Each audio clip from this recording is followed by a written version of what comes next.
आरोप है कि इन्होंने अपने इन्वेस्टर्स को, बैंक्स को, शेयर होल्डर्स को और सभी को धोखा दे दिया है, हेरा फेरी की है, टर्नओवर की झूठी इंफॉर्मेशन के आधार पर बैंकों से ढेर सारा लोन ले लिया है, मलिशियसली शेयर्स की कीमत बढ़ाई है।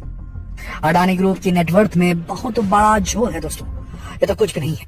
अमेरिकन रिसर्च कंपनी हिंडनबर्ग ने तो न जाने क्या क्या आरोप लगाए हैं अडानी ग्रुप पर।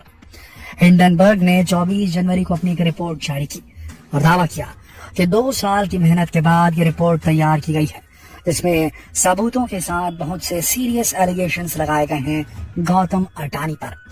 और इस रिपोर्ट के आने के 2 दिन के अंदर अंदर गौतम अडानी को 48,000, 1 नहीं 2 नहीं 3 नहीं, पूरे 48,000 करोड़ का नुकसान हुआ।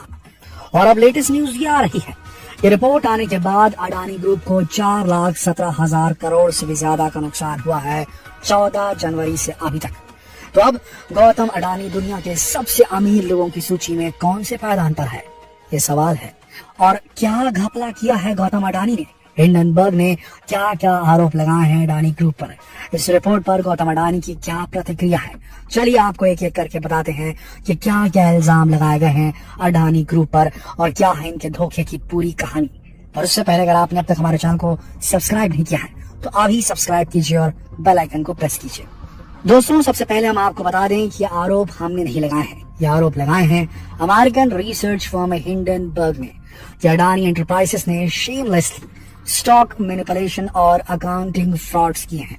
हिंडनबर्ग एक शेयर सेलर कंपनी है जिसके जरिए इन्वेस्टर्स किसी कंपनी में इन्वेस्ट करते हैं, बेसिकली किसी कंपनी के स्टॉक्स खरीदते हैं। और हिंडनबर्ग जैसी शॉर्ट सेलर कंपनी के जरिए जब स्टॉक्स खरीदे जाते हैं तो शेयर होल्डर्स को लॉस नहीं होता, बल्कि स्टॉक्स की कीमत गिरने से पहले ही शेयर होल्डर्स के शेयर को सेल करके उनका प्रॉफिट कराया जाता है। इस कंपनी का काम ही है कंपनीज की फाइनेंशियल प्रैक्टिसेस पर पैनी नजर बनाए रखना। इसीलिए इस कंपनी को मालूम है कि कितने समय में किसी कंपनी के स्टॉक्स की कीमत कितनी बढ़ सकती है।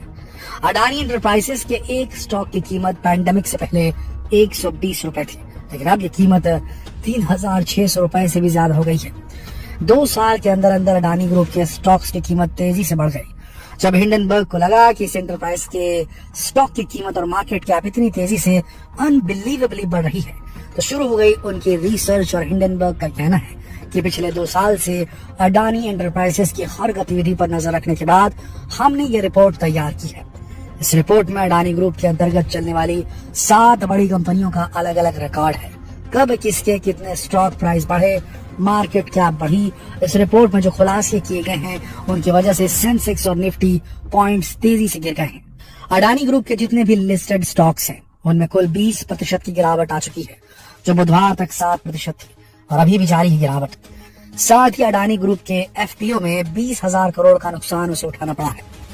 एफपीओ यानी फॉलो ऑन पब्लिक ऑफर। जब कंपनी अपनी कैपिटल रेस करने के लिए एग्जिस्टिंग इन्वेस्टर्स को न्यू शेयर्स इशू करती है उसे एफपीओ बोलते हैं। यानी कंपनी अपने इन्वेस्टर्स और एग्जिस्टिंग शेयर होल्डर्स को एडिशनल शेयर्स इशू करती है और उससे अपनी कैपिटल बढ़ाती है, जिससे प्रोजेक्ट को फाइनेंस करने के लिए, डेप्ट पे करने के लिए, एक्विजिशंस के लिए इस्तेमाल में लाया जाता है। इस एफपीओ में ही अडानी ग्रुप को बहुत बड़ा लॉस उठाना पड़ा है। चलिए अब आपको डिटेल बताते हैं ऐसा हुआ क्यों, वह आरोप कौन से। सबसे पहले तो रिपोर्ट का कहना है कि जल्द ही अडानी ग्रुप की कंपनी के शेयर्स में 85% की गिरावट आ सकती है। दोस्तों, ये बहुत बड़ी गिरावट है जिससे शेयर होल्डर्स को बहुत ज्यादा नुकसान उठाना पड़ेगा। और हिंडनबर्ग का कहना है कि ये सब सोचा समझा खेल है। आरोप है कि लिस्टेड कंपनीज पर बहुत ज्यादा कर्ज है और ये कर्ज इन ओवर वैल्यूड शेयर्स को गिरवी रख कर लिया गया है। दोस्तों, कंपनी के शेयर्स की कीमत और मार्केट कैप के आधार पर ही उस कंपनी को बैंक्स कर्जा देते हैं। और हिंडनबर्ग का कहना है कि शायद बैंकों ने अच्छे से रिसर्च नहीं की और अडानी ग्रुप ने अकाउंट्स में हेराफेरी करके, गड़बड़ करके, गलत तरीके से टर्नओवर शो किया और उसी के बेस पर कर्ज दिया। और वैसे भी ओवर वैल्यूड स्टॉक्स को गिरवी रखकर लोन लेना एक हेल्दी फाइनेंशियल प्रैक्टिस नहीं मानी जाती। रिपोर्ट्स के अनुसार अडानी ग्रुप की 7 में से 5 कंपनियों का करंट रेशियो तो 1 से भी कम है। इसका मतलब है कि कंपनी के करंट एसेट्स कंपनी की करंट लायबिलिटीज के मुकाबले बहुत कम है, जिस वजह से आने वाले समय में अडानी ग्रुप की ग्रॉस फाइनेंशियल कंडीशंस खतरे में पड़ सकती है। कंपनी को शॉर्ट टर्म में ही कैश फ्लो से जुड़ी परेशानियां झेलनी पड़ सकती हैं। इसके अलावा हिंडनबर्ग ने रिपोर्ट में बताया कि अडानी ग्रुप में लगभग 22 एग्जीक्यूटिव पोजीशंस हैं, यानी जो सबसे मेन पोजीशंस हैं, उनमें से 8 पोजीशंस उनके खुद के फैमिली मेंबर्स को दी गई है, जो कॉर्पोरेट वर्ल्ड में गलत प्रैक्टिस मानी जाती है। और हिंडनबर्ग रिपोर्ट के आने के बाद जब दूसरे एक्सपर्ट ने थोड़ी और रिसर्च की तो पता चला कि कंपनी के ज्यादातर शेयर्स खुद इनके फैमिली मेंबर्स के नाम पर है, जो एक तरह से किसी गड़बड़ की तरफ इशारा करती है।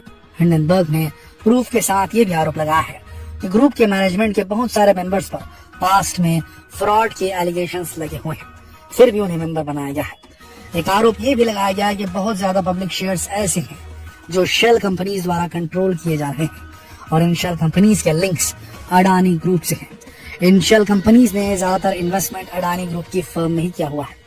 इसका ये मतलब हो सकता है कि सेबी की मैंडेटरी कंडीशंस को पूरा करने के लिए अडानी ग्रुप ने ही ये कंपनीज रजिस्टर करवाई हुई हैं। सेबी की मैंडेटरी कंडीशन है कि लिस्टेड कंपनी के 25% शेयर्स पब्लिक शेयर होल्डिंग में होने जरूरी है। तो ये कंडीशन पूरी करने के लिए भी कुछ गड़बड़ की गई है, और साथ ही इन्हीं शेयर कंपनीज के जरिए भी शेयर्स की कीमत बढ़ाई जाती है गलत तरीके से। इसीलिए अडानी ग्रुप की लिस्टेड कंपनीज के डीलिस्ट होने का भी खतरा है।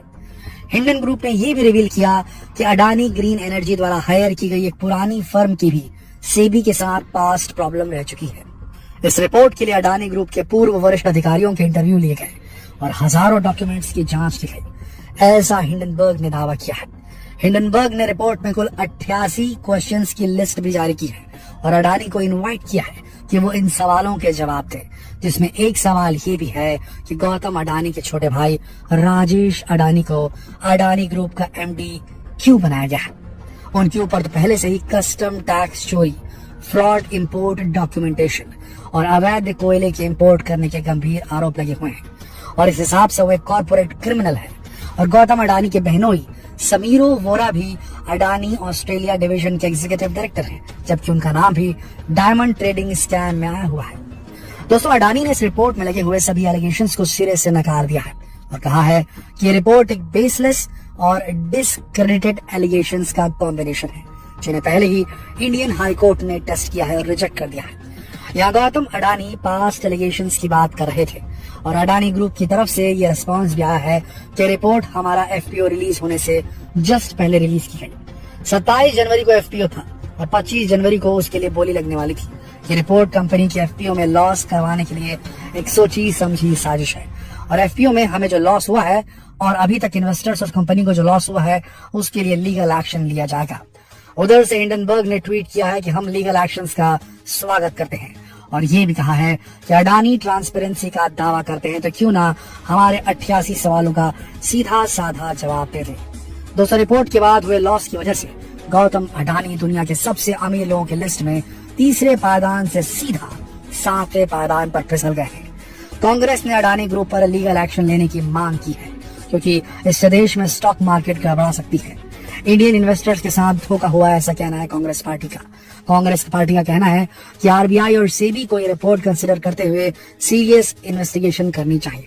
दोस्तों, अब कौन लीगल एक्शन लेगा, अडानी या आरबीआई या सेबी या बैंक्स या इन्वेस्टर्स, ये तो देखने वाली बात है। आपको क्या लगता है, क्या गौतम अडानी 88 क्वेश्चंस का आंसर देंगे? क्या उन्हें पब्लिकली इन सवालों के जवाब देने चाहिए? अपने विचार कमेंट सेक्शन में लिखकर जरूर बताएं और इस वीडियो को ज्यादा से ज्यादा शेयर करें फेसबुक पर, व्हाट्सएप पर, यूट्यूब पर। कल फिर मिलते हैं लेटेस्ट खबर के साथ। तब तक के लिए आप सबका इस वीडियो के अंत तक बने रहने के लिए दिल से धन्यवाद। यहाँ के सबसे अमीर लोगों की लिस्ट में तीसरे पायदान से सीधा 7वें पायदान पर फिसल गए हैं।